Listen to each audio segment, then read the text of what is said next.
দেশু সেভেনের মহরত হয়ে গেছে বন্ধুরা, এবং সেই মহরতে কাস্ট ক্রু নিয়ে অনেক আপডেট জানা গেছে। আমি এখানে মূলত কাস্ট নিয়ে কথা বলবো। তো প্রথমেই বলে রাখি যে এখানে আমাদের ছোটবেলার যে ভিলেন সে আছে, অর্থাৎ রজতাভ দত্ত সে আছে, এবং সে আর দেব এক সিনেমায় আসা মানে তোমরা জানো কি হতে চলেছে। তো রজতাভ দত্ত এবং দেব চ্যালেঞ্জে দেখেছিলাম, অন্যান্য সিনেমায় দেখেছি, তারা একসঙ্গে এলে ভাই পুরো ফাটিয়ে দেয়। তো এইবারও ফাটিয়ে দেবে, এটা আশা রাখতে পারি। তো অন্যান্য যাদের জানা গেছে, শৈরীতি ব্যানার্জি, খুব যদি আমি ভুল না করি, যে সিরিয়াল করে, তো সে এই সিনেমায় আছে এবং সে যথেষ্ট ভালো অভিনেত্রী। তো সে তো যথেষ্ট ভালো অভিনয় করবেই। তাছাড়া দেব এবং শুভশ্রী আছে। তো সব মিলিয়ে কাজটা আমার ভালো লেগেছে। আর এখানে মূলত আমি রজতাভ দত্তকে নিয়ে একটু আলোচনা করতে চাই, এই সিনেমায় কেমন হতে পারে।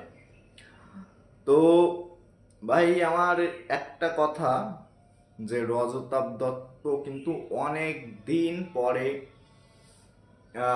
দেবের সঙ্গে সিনেমা করছে। আমি যদি খুব ভুল না করি, লাস্ট সিনেমাটা ছিল ব্যোমকেশ ও দুর্গ রহস্য, এবং সেখানে সে যথেষ্ট ভালো অভিনয় করেছিল এবং দেবের সঙ্গে ব্যাপারটা খুব দেখতে খুব ভালো লাগে।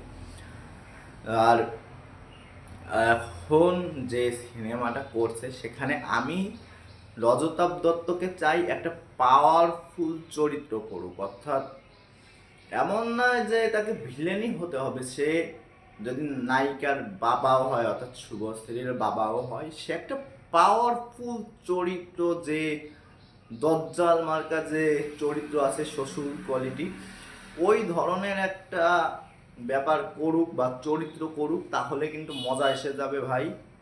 তো আমি চাই সেই রকমের কিছুই হোক। তো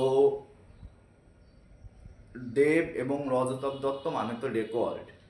এখন দেখা যাক এই সিনেমাটা কি করতে পারে, কি বক্স অফিসে রেকর্ড ভাঙতে পারে ধূমকেতুর। এসব তো দেখার বিষয় আছেই। আশা করছি ধূমকেতুর রেকর্ড ভাঙতে পারবে, কারণ দেশু সেভেনের নতুন সিনেমা। ধূমকেতু তো মনে করো অনেক দিন আগের সিনেমা, 2015 সালের সিনেমা, বাট এটা নতুন ভাবে নতুন করে শুটিং হচ্ছে, নতুন সিনেমার শুটিং। তো বাইরের আওয়াজের জন্য আমি ক্ষমা প্রার্থী, আগেই বলে রাখলাম। তো নতুন করে শুটিং হচ্ছে, এবং দেব এবং শুভশ্রীর বর্তমান যে লুকটা সেটাই দেখাচ্ছে। তো সব মিলে আশা করছি এটা সুপারহিট হবে, এবং দেব এবং রজতাভ দত্তের মধ্যে একটা টাসেল দেখা যাবে, একটা প্রতিদ্বন্দ্বিতা দেখা যাবে, এবং বক্স অফিসের সব রেকর্ড ভাঙবে। তো তোমাদের এই বিষয় নিয়ে কি মতামত সেটা জানাও। আর চ্যানেলে নতুন হলে চ্যানেলটা সাবস্ক্রাইব করতে পারো, আর বেল আইকন ক্লিক করে দাও, যাতে নতুন ভিডিও ছাড়ার সঙ্গে সঙ্গে তোমাদের কাছে পৌঁছে যায়।